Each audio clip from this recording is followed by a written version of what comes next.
e respostas que o apóstolo Paulo faz, e ele fez as 3 primeiras pensando nas objeções que algum interlocutor pudesse fazer a respeito da doutrina que ele tem tratado, tanto da eleição quanto da predestinação. Mas a última pergunta é como se o interlocutor fizesse a ele. A quarta e última pergunta não é a pergunta uma objeção, simplesmente, mas é diante de tudo que o apóstolo Paulo falou, esta outra pessoa, né, esse outro indivíduo virtual, ele pergunta a Paulo, e diante disso, o que é que eu faço? Qual é a consequência? Quais são as implicações do que você acabou de falar? E lembrem que Paulo disse, e ele defendeu isso por várias vezes, que Deus faz tudo de acordo com a sua vontade, livremente. Que a doutrina da eleição não pode ser contestada pelo homem, assim como o barro não pode contestar o seu oleiro. Que Deus é livre para escolher quem Ele quer e não escolher quem Ele não quer. E que todos os que foram escolhidos não têm nenhum mérito diante de Deus. Foram escolhidos pela liberdade que o Senhor tem de escolher segundo a sua própria vontade. E os que foram rejeitados pelos seus próprios pecados. E ele inclui nessa rejeição os judeus. A parte mais difícil, o apóstolo Paulo fala, é justamente demonstrar que aqueles que se colocavam como filhos de Abraão, na verdade não eram filhos de Abraão, porque os verdadeiros filhos de Abraão não são os da carne, mas os do Espírito, os que têm a mesma fé de Abraão. Nós vimos aqui durante as pregações, e fomos buscar essas informações no Antigo Testamento, que pessoas distantes de Israel, como a prostituta Raabe, como a própria Ruth, que nós estamos vendo as pregações pela manhã, elas eram pessoas que não nasceram em Israel, mas se tornaram filhas de Abraão, porque creram no mesmo Deus de Abraão, colocando assim por terra toda a discussão que os judeus levantaram no Novo Testamento tanto tempo depois. Agora, por fim, o apóstolo Paulo vai dizer quais são as implicações para aqueles, especialmente para os judeus, de terem rejeitado Cristo. E o texto começa assim, capítulo 9, verso 30 até o verso 33. Que diremos, pois? Que os gentios que não buscavam a justiça alcançaram a justiça? Sim, mas a justiça que é pela fé. Mas Israel, que buscava a lei da justiça, não chegou à lei da justiça. Por quê? Porque não foi pela fé, mas como pelas obras da lei, pois tropeçaram na pedra de tropeço. Como está escrito, eis que eu ponho em Sião uma pedra de tropeço e uma rocha de escândalo, e todo aquele que crê nela não será confundido. Amém. Vamos orar. Tua palavra, Senhor Deus, ela nos ensina a respeito de questões que o mundo desconhece. O mundo levanta as suas próprias proposições, suas teses, e a tua palavra muitas vezes vem derrubá-las, Senhor Deus. E nós, Senhor Deus, temos 2 opções: ou ouviremos o mundo, ou ouviremos o Senhor. Dá-nos a alegria, Senhor Deus, desta noite, ouvirmos a Ti. Fala-nos ao coração, Senhor Deus, desta noite. Desvenda os nossos olhos para que nós possamos enxergar as maravilhas da Tua lei. Usa-me, Senhor Deus, para que possa ser canal do Senhor mais uma vez, pregando de maneira fiel, simples e profunda. E que o Teu Espírito Santo possa agir, Senhor Deus, nos nossos corações, para que cada um saia daqui mais edificado pela Tua santa lei e mais confortado pelo Teu Evangelho. É o que nós te pedimos em Cristo. Amém. Uma vez eu estava conversando, né, com uma tia, já há muito tempo, falecida inclusive, e tratando sobre fé. Ela tinha uma postura diferente, uma religião distinta, ela romana, e no meio da conversa ali, no final, obviamente não se entende, né? A gente acaba não se entendendo, as percepções são diferentes, mas para não ficar o clima pesado, né, e a conversa tinha sido muito boa, por sinal, ela disse assim, eu entendo, No final das contas, a gente vai chegar no mesmo lugar. Nós vamos chegar no mesmo lugar. São caminhos diferentes. Mas o destino é o mesmo. Religião é assim. Vocês estão seguindo um caminho, eu estou seguindo outro caminho, mas no final vai dar no mesmo lugar. É como se, eu me lembro inclusive da analogia, é como se fosse uma montanha, e vocês estão indo por um lado da montanha, eu estou indo por outro lado da montanha, mas no final todo mundo vai chegar no topo da montanha. Eu disse, não, senhora. A montanha que você está subindo é diferente da minha. Porque Cristo diz, eu sou o caminho, a verdade e a vida. Ninguém virá ao Pai se não for por mim. Não existem dois caminhos. Essa montanha, se houver, é de caminho único, unilateral. Ou Cristo ou nada. E os destinos são distintos. Cristo disse, os que passarem pela porta estreita, esses receberão a bênção do Senhor. Os que andam pelo caminho estreito e passam pela porta estreita. Mas existe um outro caminho, é bem verdade. Os que entram no outro caminho largo, por onde muitos passam, estes não chegarão ao Senhor. Eles perecerão neste caminho. Portanto, existem dois caminhos, um mais estreito, um mais largo, mas estes dois caminhos não dão no mesmo lugar. Nós não vamos nos encontrar, nunca. Os destinos são diferentes. Um vai dar no céu e o outro no inferno. Os caminhos determinam o nosso destino. É possível que para chegar em um determinado destino na Terra, você pegue um caminho errado e mesmo assim, fazendo um malabarismo ali, você volta para o caminho e chega no seu destino. Mas no que diz respeito à tua vida espiritual, isso é impossível. Só existe um caminho, uma verdade e uma vida. Este caminho, inclusive, ele é tratado por Cristo como um caminho de negação. Ele diz, quem não se negar a si mesmo, não tomar a sua cruz e não me seguir, não tem parte comigo. Esse caminho, ele pressupõe algumas atitudes do homem. Negação, tomada de cruz e seguir a Cristo, os passos de Cristo. Então, não adianta você tentar seguir a Cristo sem antes se negar. Não adianta se negar e tomar outro caminho. Você precisa se negar, tomar a cruz e seguir Cristo. Há um passo a passo a ser feito. E não há outra forma de alcançar a salvação se não for por meio de Cristo. Não são todas as religiões que vão levar você à salvação. Só existe uma verdadeira religião. Todas as outras são falsas.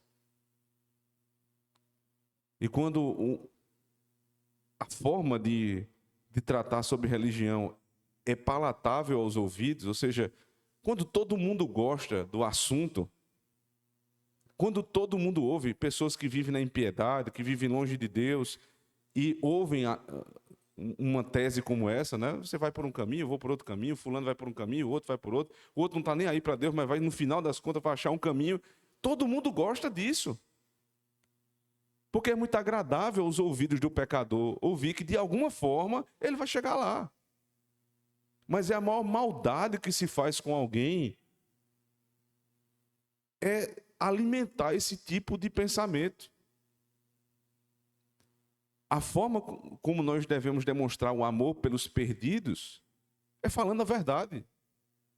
Óbvio que falar a verdade deve estar temperado com respeito, com sabedoria, com discernimento. É assim que se fala a verdade, mas precisa ser dita a verdade. Porque senão o pecador nunca sairá daquela condição. Ele nunca vai crer em Cristo, nunca vai entregar o seu caminho a Cristo, se ele continuar achando que qualquer caminho é caminho. Então, se existem pessoas ao teu redor que não estão seguindo Cristo, estão indo por outro caminho, a tua obrigação é imediatamente alertá-los. Fazendo isso com sabedoria, em amor, mas alertá-los. Porque senão o sangue dessa pessoa estará sobre a tua cabeça. Haverá prestação de contas a esse respeito. Agora, por que geralmente o nosso interlocutor não gosta? Principalmente quando ele tem uma vida digna. Especialmente quando ele tem uma vida digna. É muito difícil evangelizar pessoas que têm uma vida moral reta. Porque eles vão dizer o seguinte: mas veja só, eu sou honesto, eu sou trabalhador, eu cuido da minha família, eu trato bem minha esposa, meus filhos são bem educados, e você está dizendo que eu vou para o inferno. É isso que você quer dizer? Que mesmo fazendo tudo certinho, eu vou para o inferno? Porque ele não compreende que o pecado já nasceu com ele. Que originalmente ele é concebido no pecado. E que mesmo fazendo ou tratando de algumas áreas da vida com certa dignidade, ele não pode, de maneira nenhuma, tomar como régua da vida espiritual a vida do outro. Porque é isso que essas pessoas fazem. Eles olham para a vida do seu semelhante e dizem: em comparação com fulano, eu sou muito mais reto. Só que o padrão de Deus não é esse. O padrão do Senhor é: sede santos como o vosso Pai é santo. Se você escorregar em um dos mandamentos, você quebrou os outros 9. Então a nossa evangelização, o discipulado que nós vamos fazer com pessoas assim, que têm uma vida moral reta, precisa passar por essa conscientização. Primeiro, você é nascido em pecado, meu filho. Então, só o fato de nascer em pecado, você já é um pecador em potencial e vai, em uma hora ou outra, pecar. Então, muda esse seu conceito. Em segundo lugar, você acha que cumpre os mandamentos como aquele jovem rico de Mateus 19.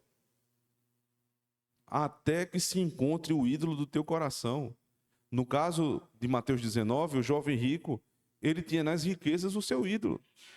E quando Cristo disse: nega a ti mesmo, lembra? O conceito inicial da nossa fé é: negue-se a si mesmo, tome a sua cruz e siga-me. Cristo fez o teste com o jovem rico: nega a ti mesmo. O que era negar a si mesmo? Vende tudo o que tens, dá aos pobres e siga-me. Isso é: negue-se a si mesmo, tome a sua cruz e siga-me. O que foi que ele disse? O jovem saiu triste, porque era muito rico, era apegado, era enraizado o seu coração nas riquezas. E ele não pôde deixar tudo por Cristo. Mas ele havia dado testemunho de si próprio como um homem de vida reta, moralmente falando. Ele diz: eu cumpro os mandamentos, citando vários mandamentos da segunda tábua. E o teste foi: mas onde está o teu Deus? Onde está o fundamento da tua salvação? Nega-te a ti mesmo, toma a tua cruz e siga-me. Ele disse: eu não posso ir, eu sou muito rico. Essa é a fé genuína, percebe? Essa é a forma verdadeira de se evangelizar. É você tocar na ferida do sujeito. Porque você pegar um bêbado no meio da rua e dizer que ele é pecador, tá claro que ele é pecador, meu amigo. Ele vive assim. Mas difícil é você evangelizar uma pessoa que tem vida reta. Ele vai olhar para o evangelho e dizer: mas eu cumpro isso aí. Só que é o seguinte: ninguém cumpre completamente. Todos se desviaram. Todos se prostituíram. Todos quebraram os mandamentos. E aí você vai só citando como Cristo fez lá em Mateus capítulo 5. Ah, você cumpre os mandamentos? Nunca adulterei. Aí Mateus 5 diz assim: quem olhar para uma mulher e desejar tê-la para si, com olhar impuro, já adulterou com ela. Aí o sujeito começa a pensar: peraí, parece que eu não sou tão fiel assim. Mas eu nunca roubei. Você nunca desejou ter o que é do outro? O princípio do furto é: não está contente com o que eu tenho. Você é contente, absolutamente contente com tudo que você tem? Se ele for honesto, ele vai dizer não. Então, você começa a perceber que o germe que vai dar origem a esse fruto maldito, que é o furto, já está lá. E se cada mandamento for testado, irmãos, todos eles vão ser quebrados. Então, para o sujeito que tem uma vida aparentemente reta aos olhos dos outros e de si próprio, esse é o único teste que pode ser feito. Mas há também uma outra forma de avaliar a religião daquele que vive em depravação. Porque quando você vai apresentar um evangelho a uma pessoa de uma vida muito depravada, e diz assim, basta você crer e pedir ao Senhor força para abandonar os seus pecados, o Senhor vai te salvar. Uma vez eu fiz isso, foi 2007, já tem um bom tempo.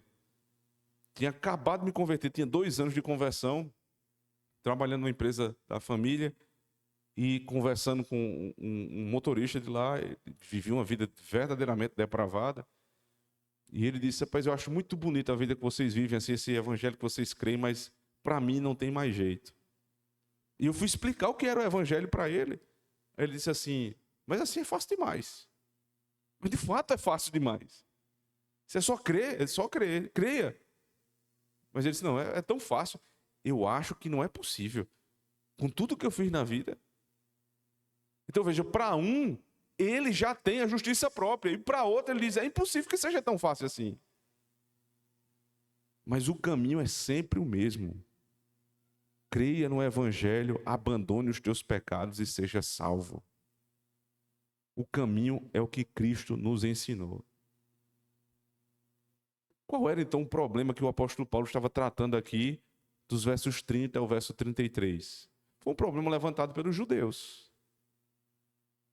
Que disseram, mas peraí, nós, filhos de Abraão, que observamos a lei desde cedo, não vamos ser salvos, e agora os gentios vão ser salvos? Veja que é exatamente essa conexão. Para uns é difícil demais, para outros é fácil demais. Como é que é possível? Paulo vai enfrentar esse dilema com os judeus de uma maneira muito clara. Ele levanta a questão, veja, verso 30, que diremos, pois? Ou seja, qual é a conclusão do que eu disse? Que os gentios que não buscavam a justiça alcançaram a justiça? É isso mesmo? Você quer dizer que os que não buscavam a Deus alcançaram Deus e os judeus que buscavam não alcançaram? Aí Paulo diz, sim. Só que a justiça que é pela fé. Os judeus buscavam justiça? Sim. Justiça própria. A grande distinção é essa. Se lembra lá em Lucas, quando sobem para orar o publicano e o homem versado na lei, o fariseu? Ali há uma distinção clara. Há uma grande cena que demonstra o conceito que Paulo está aqui apresentando. Porque o publicano, que era um homem que vivia uma vida longe dos caminhos do Senhor, chegou lá para orar e disse, Senhor, eu sou um pecador miserável. Sê propício a mim, pecador. E ele orava diante de Deus e clamava ao Senhor misericórdia. Foi o que ele fez? Negou-se a si mesmo. Disse, não tenho nada para te dar, Senhor Deus. Tomou a cruz e seguiu Cristo. E saiu dali perdoado. Mas ao lado dele, no meio da praça pública, com os braços abertos, como faziam geralmente os fariseus, para chamar atenção para si, havia um fariseu, um mestre da lei, que orava de si para si mesmo. Essa expressão sempre me chama a atenção. O outro orava para Deus, e este orava de si para si mesmo. Ou seja, a relação da oração dele não era uma conversa com Deus, mas ele falando ao seu próprio coração. Antes de tratar do problema do fariseu em si, eu queria que vocês lembrassem dessa expressão. Oravam de si para si mesmo. Como nós podemos entrar num erro como esse, irmãos? Quando as nossas orações, elas não estão tendo o endereço em Deus, mas a gente ora para nós mesmos. É muito verdadeiro, né, pensar que os que oram em público têm uma propensão a fazer isso. É verdade. Você quer orar não para Deus, mas você quer orar para o outro. Para que o outro veja o teu vocabulário, que o outro possa perceber a capacidade teológica que você tem, coisas dessa natureza. Mas é possível também que nós estejamos orando de nós para nós mesmos em particular. Porque a nossa oração não tem endereço em Deus. Não é uma oração de humilhação, muito pelo contrário. Nós passamos um tempo só dizendo a Deus o que fizemos durante o dia de bom. Isso não é oração que vai chegar ao Senhor. É oração de fariseu. Ou então, fazendo um equilíbrio entre as coisas más que eu fiz e as coisas boas que eu fiz. Orar de si para si mesmo. Ele dizia: Senhor, tu sabes que eu dou o dízimo de tudo que eu tenho, que eu tenho ajudado os pobres, que eu não falto aos cultos, que eu. O outro disse: ser propício a mim, Senhor. O primeiro saiu perdoado e o segundo não. Paulo disse: é verdade. Os gentios que não buscavam a Deus, acharam a Deus. E vocês que buscavam a Deus todos os dias, não encontraram. Por quê? Porque a justiça que vocês buscavam não era a justiça de Deus imputada a vocês, mas era a justiça de vocês para si próprio. Aqui ele chama de a justiça que é pela fé. Os gentios que estavam fora da aliança, que não tinham conhecimento religioso que os judeus tinham, eles se depararam com a lei e se aterrorizaram com a situação que eles estavam naquele momento. E assim, além daqueles dois cenários iniciais que eu dei, de ter uma pessoa com uma vida moral, né, muito justa e se achar justo, portanto, e apto a ser recebido por Deus, ou aquele totalmente depravado que acha o evangelho muito fácil, existe a terceira opção, que é a situação do gentio. Eles não tinham uma vida religiosa frequente. Quando muito, eles passavam por religiões idólatras, que não confrontam o pecado. No dia que eles ouviram o evangelho pela primeira vez, a exposição primeiro da lei e depois do evangelho, eles se depararam com a conclusão óbvia: estamos perdidos. Se vocês lembrarem da própria pregação de Pedro em Atos capítulo 2, uma pregação longa, que ele vem trazendo, né, o fio do pensamento dele desde o Antigo Testamento, até dizer que Cristo foi morto por aquelas pessoas que estão ali na frente dele. Vocês são os causadores da morte de Cristo. Lembrem, lá pelo capítulo, pelo verso 32, 33, os interlocutores de Pedro dizem o seguinte: que faremos então para sermos salvos? Estamos perdidos. O que é que eu faço agora para ser salvo? Como eles não tinham em que se apegar, eles se aterrorizaram com a situação. Agora, os que viviam uma religiosidade falsa diziam: não, peraí, não faz sentido eu viver a vida que tenho e ainda ir para o inferno. Nós precisamos ter cuidado, muito cuidado, com o passar dos anos na igreja. Porque o passar dos anos na igreja parece que nos faz entender que há algum tipo de fundo de garantia no céu, que eu vou juntando ao longo do tempo de igreja, e aí há uma segurança maior, porque no final das contas Deus vai considerar tudo que eu já fiz na igreja. Os meus serviços, os meus dízimos, as minhas ofertas, às vezes que eu fiz alguma bondade com o irmão, ajudei o necessitado, cooperei com algum serviço da igreja. Então, no final, Deus vai usar isso aqui como justiça própria. Porque eu passei muito tempo servindo na igreja. Esse é o pensamento do fariseu.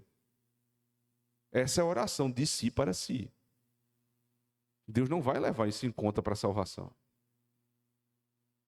Os gentios, ou seja, alguém que chega hoje, está fora da aliança, seria semelhante à condição do gentio, que chega hoje, desembarca aqui na igreja do nada, que tem uma vida totalmente depravada lá fora, mas se ele ouve a pregação uma só vez e reconhece os seus pecados verdadeiramente e toma a sua cruz se negando, seguindo a Cristo, esta pessoa hoje estará salva. E você, com esse pensamento, muito provavelmente está condenado. É exatamente isso que Paulo está pondo aqui. A justiça que vem pela fé. Uns buscam justiça própria, outros buscam a justiça que vem pela fé. Ele continua, verso 31, acompanha a leitura, por favor. Mas Israel, que buscava a lei da justiça, não chegou à lei da justiça. O que é a lei da justiça? Um é a lei da fé, é o que nós acabamos de aprender. Os gentios, ao se depararem com sua situação diante da pregação, disseram: estou perdido. Abandonam tudo, seguem a Cristo. Veja, uma religião que eles desconheciam, eles passaram a conhecer, disseram: o caminho é esse, eu vou seguir.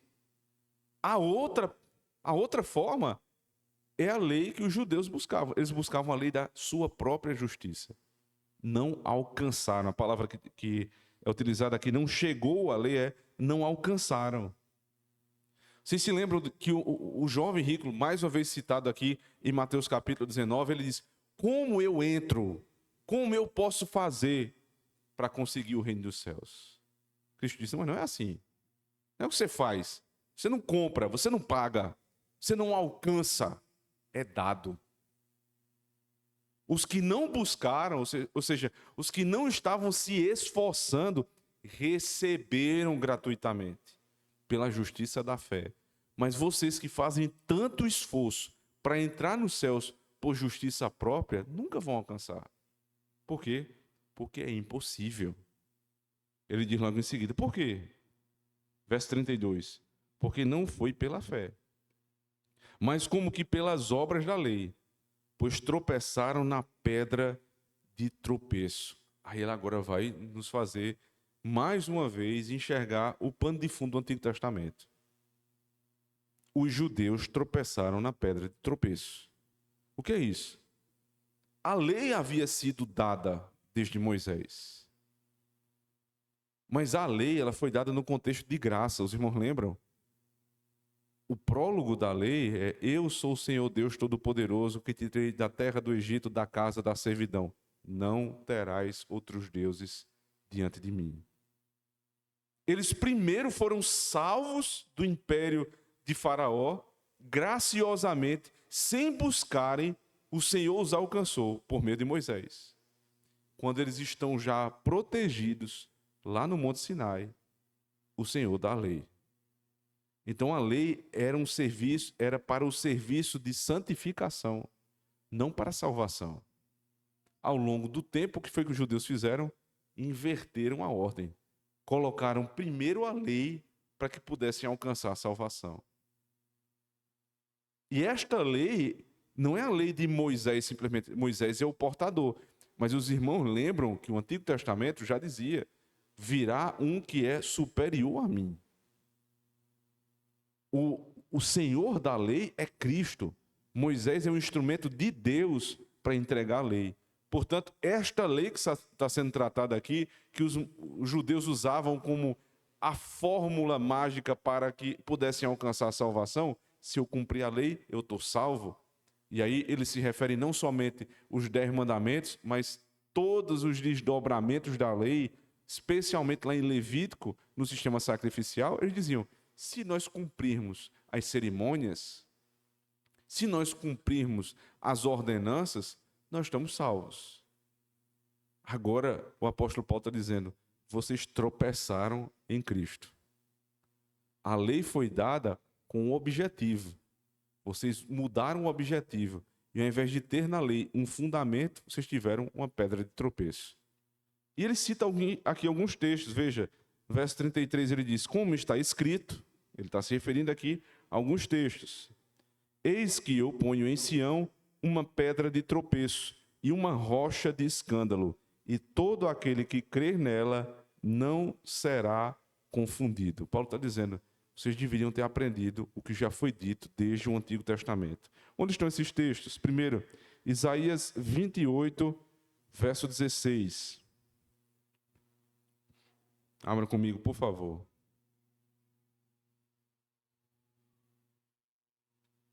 Isaías 28.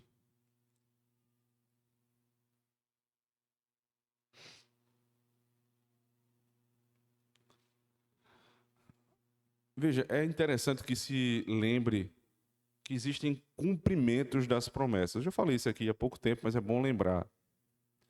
Quando o profeta Isaías ele é levantado por Deus para trazer esta profecia, Israel estava em meio a muitos problemas com povos vizinhos. Os irmãos lembram que parte norte já tinha sido tomada e a parte sul estava prestes a acontecer isso. Então, o profeta Isaías está tratando aqui de maneira mais pontual com os problemas da época.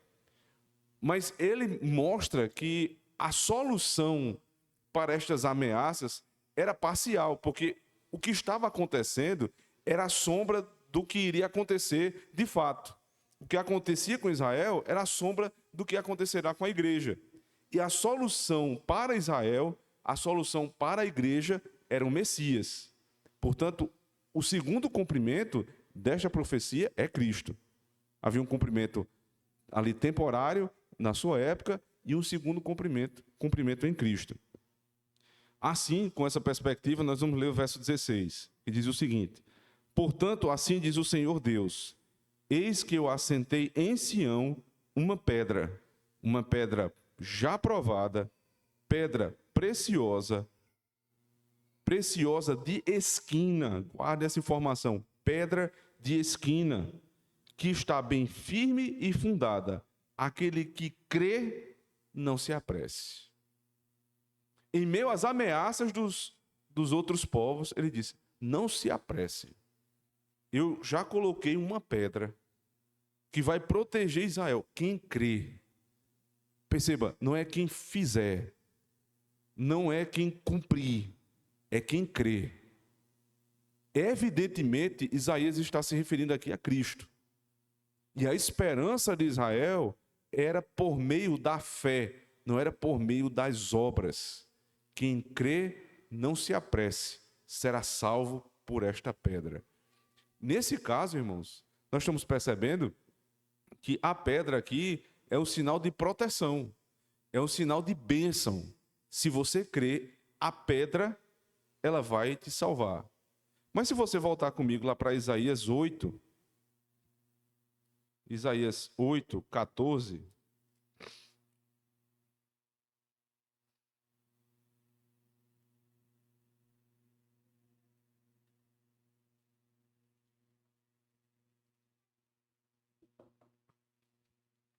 Diz assim: então ele vos será por santuário, mas servirá de pedra de tropeço e rocha de escândalo às duas casas de Israel, por armadilha e laço aos moradores de Jerusalém. E muitos entre eles tropeçarão e cairão, e serão quebrantados, e enlaçados e presos. Uma profecia aqui contra Israel. Olha, no contexto de Isaías, a pedra é Cristo, que vai salvar os que crerem de Israel das muitas ameaças dos seus povos vizinhos. Isso para a época. Mas agora, à luz do Novo Testamento, esse texto é compreendido pelos apóstolos de uma outra forma. A pedra é Cristo. Os inimigos não são outros povos, é o pecado. E o que vai nos livrar do pecado não são as nossas obras, mas o que crê não se apresse. Então, quem se relaciona com a pedra por meio da fé, não tem problema. A pedra te protege dos teus pecados. Mas quem se relaciona com a pedra, tentando buscar justiça própria, ou seja, ele vai guerrear por Israel, ele vai fazer o que deve ser feito para proteger Israel, ou seja, salvação pelas obras, este aqui vai tropeçar na pedra. Cristo é o Senhor da lei, mas a lei não foi dada para que eu seja salvo. Pelo contrário, ela foi dada porque Israel estava em salvação, rumo à terra da promessa. Quem crê será salvo. Mas quem olhar para esta pedra, Cristo, o Senhor da lei, e tentar ser salvo pela lei, vai tropeçar na pedra. Cristo se torna para esta pessoa uma pedra de tropeço. É assim que Paulo faz a interpretação lá em Romanos 9, mas é assim também que Pedro, que tem o nome de pedra, né? Também o faz lá em 1 Pedro capítulo 2. Abra comigo. 1 Pedro 2. A partir do verso 1. Deixando, pois, toda a malícia e todo o engano e fingimentos e invejas e todas as murmurações, desejai afetuosamente, como meninos novamente nascidos, o leite racional, não falsificado, para que por eles vades crescendo, se é que já provastes que o Senhor é benigno, e chegando-vos para ele, pedra viva, reprovada, na verdade, pelos homens, mas para com Deus, eleita e preciosa. Vós também, como pedras vivas, sois edificados, casa espiritual e sacerdócio santo, para oferecer sacrifícios espirituais agradáveis a Deus, por Jesus Cristo. Por isso também, na Escritura se contém: eis que ponho em Sião a pedra principal da esquina, eleita e preciosa, e quem nela crê não será confundido. Segura esse texto aqui que a gente vai voltar para ele. Abra comigo no Salmo 118, por favor.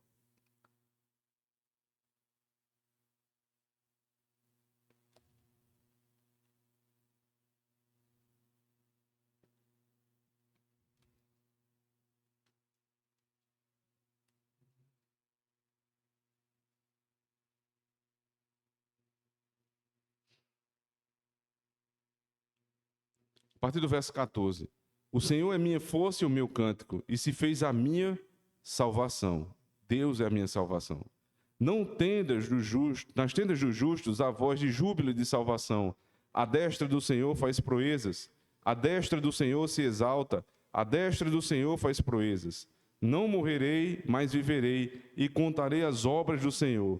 O Senhor me castigou muito, mas não me entregou à morte. Abri-me as portas da justiça, entrarei por elas e louvarei ao Senhor.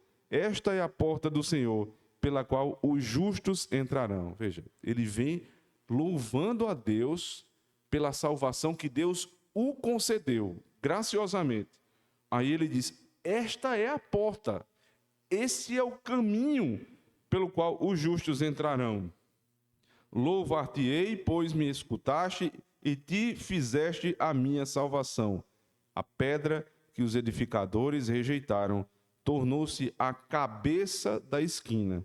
Da parte do Senhor se fez, e isto é maravilhoso aos nossos olhos. Este é o dia que fez o Senhor. Regozijemo-nos e alegremo-nos nele. Salva-nos agora, te pedimos, ó Senhor. Ó Senhor, te pedimos, prospera-nos. Bendito aquele que vem em nome do Senhor. Nós vos bendizemos desde a casa do Senhor. Deus é o Senhor que nos mostrou a luz. Atai o sacrifício da festa com cordas até as pontas do altar. Tu és o meu Deus, e eu te louvarei. Tu és o meu Deus, e eu te exaltarei. Louvai ao Senhor, porque Ele é bom, porque a sua benignidade dura para sempre. Como é que um judeu vai dizer que não sabia que a salvação é pela graça? O Salmo 118 nos ensina exatamente isso. Senhor, a porta que os justos vão entrar é a porta da graça. Porque a pedra que foi colocada e rejeitada, Cristo, que era a pedra de salvação, por meio de quem nós seríamos livres do pecado, foi rejeitada. Então, para aqueles que eles rejeitaram, segundo Isaías, virou pedra de tropeço. Eles tropeçam em Cristo e caem. Mas os que se protegem nesta pedra, crendo, para eles, essa pedra se torna pedra de esquina, ou seja, fundamento da fé. Agora volta comigo lá para 1 Pedro, para a gente terminar a leitura do texto. Verso 7, 1 Pedro 2, 7. E assim para vós, os que credes, é preciosa. Para os que creem, lembram? Desde lá de Isaías, ele diz, os que creem, os que esperam, terão nessa pedra salvação. Mas os que querem buscar na pedra uma forma de justiça, vão se perder. Os rebeldes, a pedra que os edificadores reprovaram, essa foi a principal da esquina, segundo o Salmo 118. E uma pedra de tropeço e rocha de escândalo, para aqueles que tropeçam na palavra, sendo desobedientes, para o que também foram destinados. Mas vós sois a geração eleita, o sacerdócio real, a nação santa, o povo adquirido, para que anuncieis as virtudes daquele que vos chamou das trevas para a sua maravilhosa luz. Veja, tudo isso aqui eram atributos que diziam respeito no Antigo Testamento aos judeus. Eles eram raça eleita, eles tinham um sacerdócio, eles eram a nação santa. Mas como eles rejeitaram Cristo e tentaram buscar, por meio de justiça própria, a salvação, Cristo virou para eles uma pedra de tropeço. E eles caíram. E os gentios que não tinham nenhuma ligação pactual com Deus, agora estão sendo anunciados, segundo a interpretação de Pedro, como o povo que vai cumprir a profecia de Isaías. Nós agora nos tornamos, como igreja, a nação santa, o sacerdócio real e o povo eleito de Deus. Tem dúvida disso? Veja o que é que ele diz no final, verso 10. Vós que em outro tempo não erais povo, mas agora sois povo de Deus. Não tinhais alcançado misericórdia, mas agora alcançastes misericórdia. Amém. Voltemos agora lá para o texto de Romanos 9. Como está escrito, eis que eu ponho em Sião uma pedra de tropeço e uma rocha de escândalo, e todo aquele que crê nela não será confundido. Volte agora para o início de todo o sermão que nós ouvimos até agora. Todos os caminhos levam a Deus. Os judeus tinham um caminho estabelecido para Deus. Eles tinham uma religião. Eles tinham uma forma de adorar. Eles tinham um sacerdócio. Tudo estava estabelecido ali para os judeus. Seguiam um caminho que levaram eles a tropeçar em Cristo e cair sem nunca mais se levantar. Qual era o caminho deles? Justiça própria. O maior erro, irmãos, do ser humano, e não é só na época do primeiro século, não, relativo aos judeus. A aplicação aqui não é para os judeus, não. É para você. O maior erro que nós podemos cometer é começarmos a formar uma estrutura de pensamento onde, no final das contas, sou eu o principal personagem da minha salvação. A gente faz isso de muitas formas. A gente começa a estruturar o pensamento dizendo assim, primeiro, se comparando ao outro. Eu olho para quem está ao meu redor e digo, se todas as pessoas vivem assim, e Deus tem que salvar alguém, com certeza eu estou no meio desses que vão ser salvos, porque não é possível. Não é possível uma situação dessa. E eu irei ser salvo, porque eu sou muito melhor do que todos eles. E eu vou pensando. E se pensar direitinho, eu sou trabalhador, eu nunca roubei, nunca matei, nunca adulterei, e eu. E aí na oração a gente dá uma maneirada, a gente diz, Senhor, tem misericórdia de mim, que sou pecador. Mas no fundo do coração, o pensamento é de fariseu. E sabe uma outra forma que nós temos, irmãos, de alimentar essa justiça que vem pela lei? É o peso que nós damos ao pecado do outro. Ao pecado do outro é irreconciliável com Deus. É absurdo, é pesadíssimo. Mas o meu sempre tem um contexto. O meu sempre tem um motivo. Não, eu fiz porque eu fui praticamente forçado a fazer o que eu fiz. Irmãos, todos nós fazemos isso naturalmente. Mas eu estou alertando os irmãos para que vocês estejam cientes que este não é o caminho de Cristo. Este é o caminho que os judeus tomaram e foi assim que eles foram rejeitados. Tropeçaram em Cristo. Mas há um caminho que é seguro, verdadeiro e único. E esse caminho é abandonar todas as nossas tentativas, todas as nossas falsas prerrogativas e dizer, Senhor, eu não sei como, mas eu preciso que o Senhor me salve. Eu sei que é por Cristo, mas tamanhos são os meus pecados, eu não sei mais o que te dizer. Senhor, tenha misericórdia de mim.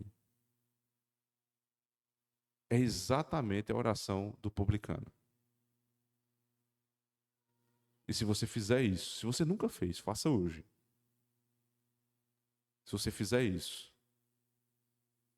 você estará dentro daqueles que o apóstolo Paulo disse, estes não buscavam e foram encontrados por Cristo.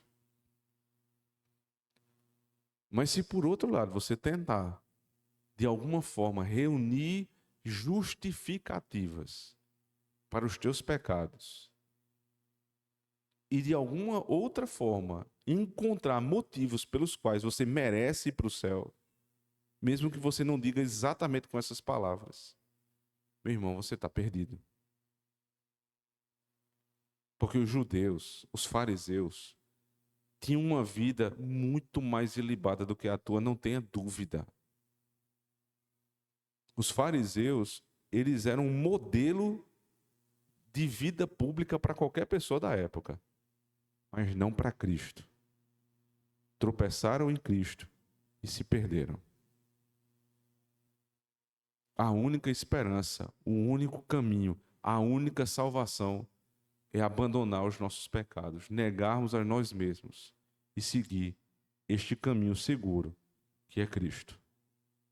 Se você já abandonou, peça ao Senhor hoje, não permita que eu saia deste caminho. Mas se você tentava até agora, de alguma forma, por meio da justiça da lei, abandone este caminho e busque o nosso Senhor Jesus Cristo, um único caminho seguro. Amém.